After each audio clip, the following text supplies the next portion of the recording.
प्रणाम, राधे राधे। कैसे होंगे? आशा करती हूँ आप लोग अच्छे होंगे। दोस्तों, एक गीत है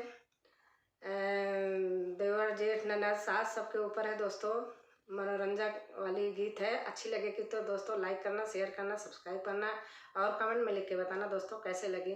धन्यवाद। और मेरी फुल आवाज़ ज़रूर करना दोस्तों, इसके लिए मैं आप लोगों से रिक्वेस्ट करती हूँ।